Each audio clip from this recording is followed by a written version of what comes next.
Last year, Leah and I bought Earl, a gray 2007 Honda Element that we were very much in love with. But sadly, our relationship was very short-lived. Hey team, welcome back to another episode. Today, Leah and I are going to be recounting the very unfortunate tale of Earl, our old Honda Element, who is sadly no more. Wait, what's the name of... Goodbye, Earl. Good old Dixie Chicks. It talks about how Earl has to die, basically. Earl must die. So brew yourself a cup of tea, make yourself a coffee, pour yourself a beer, whatever day of the time that it is, and let's get into it. Whatever time of the day it is? Did I do it again? You said day of the time. No! What's that called when you switch the words? A euphemism. No. What's that Comment called? down below. So we bought Earl in November of 2020, and we sold Earl February 2021. Yeah, it was a short-lived love affair.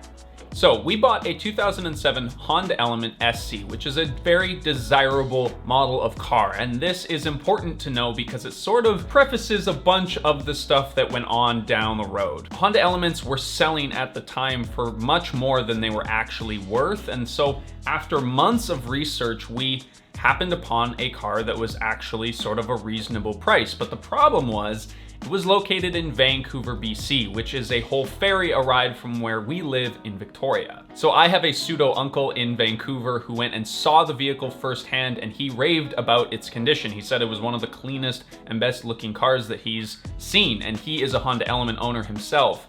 So pretty reliable source. Yeah. He called us from inside the car itself, being like, if you don't buy it, I think I might. At this point, I think we were just so excited about the prospect of getting this car. I think we were feeling some inertia because we hadn't been able to move into our apartment. We loved living with my parents, but it was supposed to be a temporary thing, and by month, when it kept going on, we wanted to have a sense of independence, and we thought a car would be a great way to do that. Yeah. And we've said this in other videos, like, it was an emotional purchase. We were grasping for something that was truly ours, and this vehicle kind of felt like a solution. And that's never a good reason to buy anything, ever. To just fix a problem. It's like people who like have kids to fix their marriages. But yeah, except thankfully not that dramatic. No, thankfully we can sell the car. The other one you're saddled with for life. So based on the recommendations that we had and the fact that I was gonna have to literally travel multiple hours to come and see this vehicle, it was very, very unlikely, and it felt very difficult for me to actually say anything other than yes when I arrived. I looked at the vehicle, I signed the papers, and only when I started driving away from the dealership did I realize that the RPM gauge that measures your acceleration on the left-hand side was actually broken. And that was such a deep sinking feeling that I had when I saw that, because I don't know a lot about cars, but I know that the RPM gauge shouldn't be stuck at 8,000 RPM. And that was the first hint that something was wrong with Earl. I feel like we tried to deny all of these little things that kept adding up. Like Levi, from the beginning, we owned it, and then he like had this sense of doom awaiting. I said it. You said it. You're like, I have a feeling like it's a lemon. I'm like, no, you're so careful and meticulous when you make these decisions. But you your gut always knew. So when Levi got home with Earl, we took him right to the dealership to make sure they do like a full sweep and a scan of the vehicle itself. So they give it a whole scan, and the whole time Levi's like, oh man, I'm just waiting for something to be wrong. Yeah. And they come back and say, it's in pretty good shape. There's a few things that'll probably cost you like $1,200, $1,500. You don't have to do them right away. But overall, we were like, whew, we got away scot-free. So after I replaced the door hinge with our brother-in-law, Steve, there started to become more problems that weren't so obviously fixed. The radio had this weird buzzing going on, and it was driving me insane. So I took it to an audio repair specialist, And he said that after he pulled the dash apart, the inside looked like a rat's nest. Apparently the person who had installed it was an amateur, and basically it was held together with duct tape. So at this point, we had sunk quite a bit of money into the vehicle.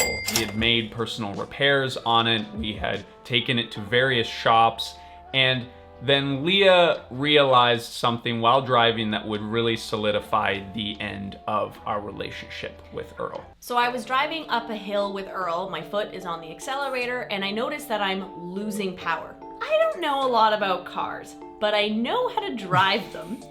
I know that you press on the gas and that means go. And if, all to say, I knew that there was something wrong. This was about the point when I kind of felt that the floor had dropped out.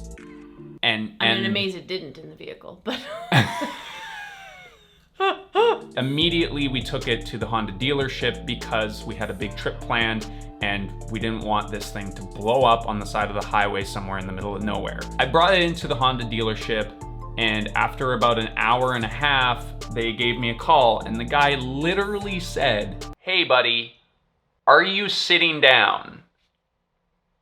Oh, it's just like so heartbreaking to even think about. Because when they do the original scan through, they look at the car, but they don't open up and take apart the engine to take a look at it. But as soon as this guy started taking it apart, he found more and more things wrong, and then he had to be the bearer of bad news. So this is exactly what he said. Basically, the vehicle looks like it has been rebuilt illegally, meaning that they didn't do it and then record it through ICBC or any kind of insurance agency. So it didn't have a rebuilt status. This was obvious because it was burning engine coolant, had likely a head gasket failure, and probably some internal component failures. Essentially, he described it to me. The engine had been put back in place, but all of the sensor wires and cables that indicate when things are going wrong with your engine had been disconnected from the rest of the electrical system. The check engine lights, check brakes, any of those things that normally come up on your dashboard telling you something wrong, all of those had essentially been cut so that when you drove it, you didn't know that the engine was literally yelling at you like, "I'm not okay. This is not okay." So this is the point where we have an interesting ethical dilemma. Their recommendation was to cut our losses and basically get rid of the car in whatever capacity we could, because very likely the problems that stemmed from the engine are riddled throughout the rest of the car. We found out that it had been repossessed multiple times. It had gone across Canada, through the States multiple times. And it had been bought and sold 11 times. Yeah, and just I think each time something broke, or there was some sense of not being fully honest and disclosing to the next person who was buying it. So we're sitting here and we have a moral dilemma. Do we pass it off to some other random person and continue the chain of horrible decisions? Or do we eat the cost entirely and just drive the car to a wrecking lot and have it removed from the road completely? We really thought long and hard about what was the least terrible option from a financial perspective on our side, but also on a karma level, you know? So in the dealership, they offer me $1,200 for the car.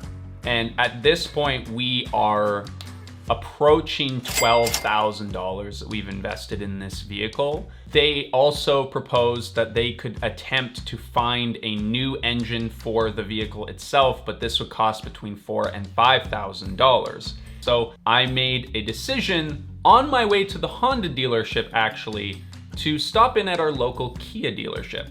I will preface this by saying I was not there.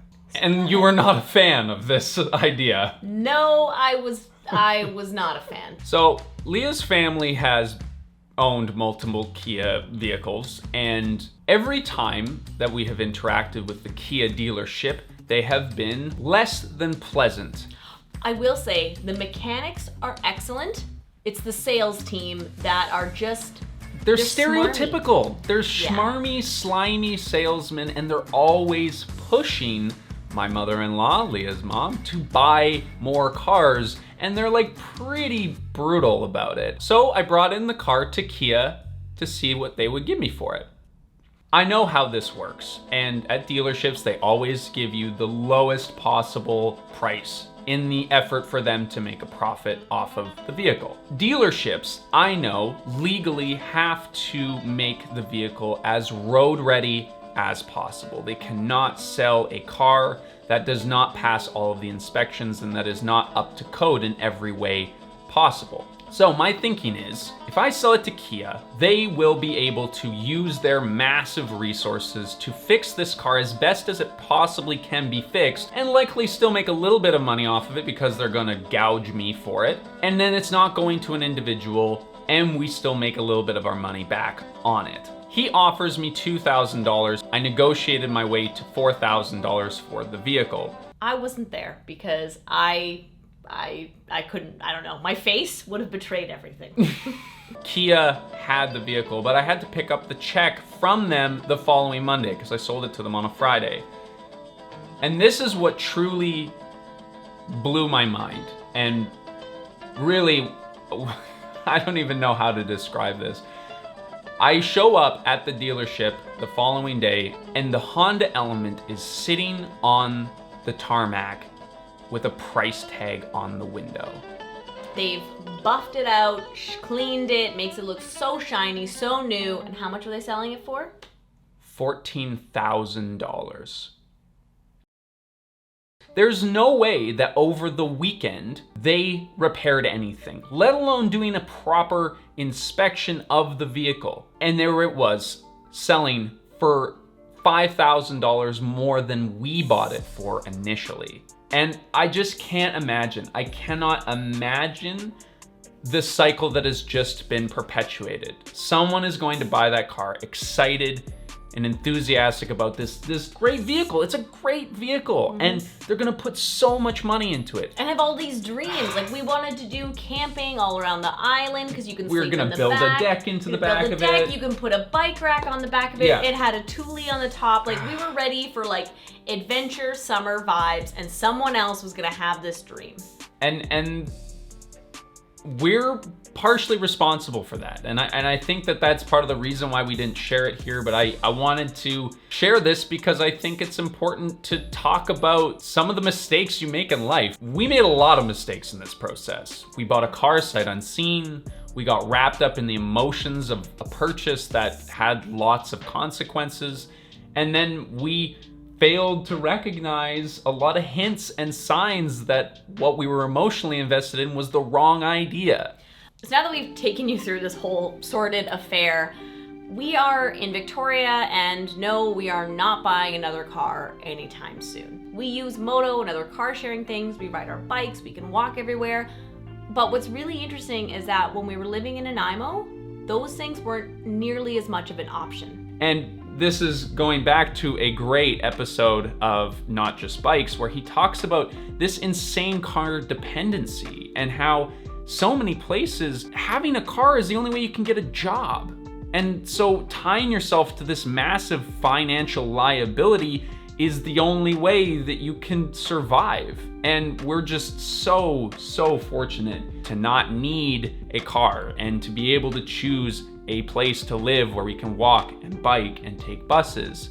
If you are interested in learning more about like these sort of larger life choices and how we live without a car and why we chose to live where we live because of that, the ebook talks about this extensively. We break down our sort of lifestyle choices from a large scale perspective. So here we talk about zero waste swaps, we talk about where we grocery shop, but in the ebook we kind of talk more about like why we chose to live where we live and why we spend more money on our rent rather than other things because of where we live and how the car ownership factors into that. I think that there's only so much we can fit into a video like this. So if you are interested in that, it is for sale down in the description, and all the proceeds go to supporting us. So thank you for that.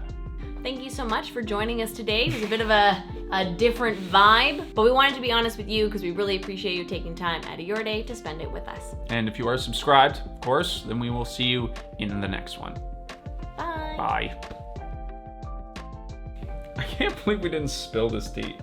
Well, to be fair, you spilled a few drops on me. You like moved them, so I just had to drink it. Oh, I was gonna say, we literally spilled the tea on... Yeah, we did. We spilled the tea on that.